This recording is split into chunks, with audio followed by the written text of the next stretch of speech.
拜暗暝时，台北市有一架电动公车导火烧，加载无造成伤亡。因导火的这架电动公车是华德动能做的，电池是用日本的，伫英国是毋捌有事故的记录。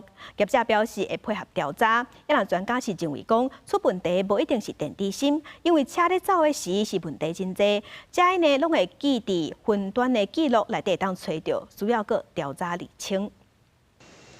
大道的客运所属甲倒起来的车共行20台电动公车，拢已经异常性停开，停伫场站内。业者嘛自主检查，这就向华德动能声明专业配合调查。事故车的电池是日本制，无事故的记录。电池箱甲系统嘛得到欧洲安全认证。跟这台车同样用同样的电池芯的。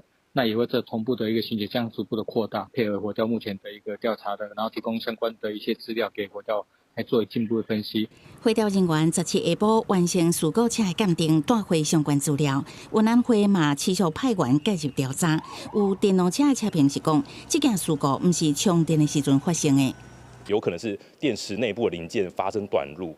那 发生短路的时候，那我们就要去问说，那为什么电池管理系统没有去做到控管，及时让它直接断电？在台法人车辆研究测试中心分析，国内电动车电池芯拢通过经济部标准局实验室的检验。电动马术使用是电池芯组成的电池包，搭配电池管理系统，会当侦测内部电池电压甲温度。市区公车可能风险是行驶时间长，还是路面边地势模组受损，不一定是电池芯的问题。 电池管理系统看当天或前几天它的那个电池芯的温度跟电压有没有异常。到今年5月底，咱国电动大客车拢总2028台，其中市区公车有1991台，公路客运有37台。国内主要生产电动马术业者以华德动能，市占率超过一半上济。另外有星云汽车一家自动驾驶的创业人员，鸿海集团的原来有风华先进，凯盛力联甲东洋汽车原来有生产。你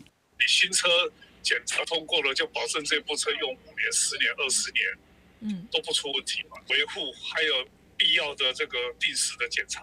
台湾的目标伫2030年前，全面汰换市区的柴油公车，改用电动巴士。车安中心表示，新车出厂拢爱符合规定，才会当领牌。上路了后，维护保养、定期检查才是关键。不过事故的原因，也是需要专业调查单位来查清楚。记者综合报道。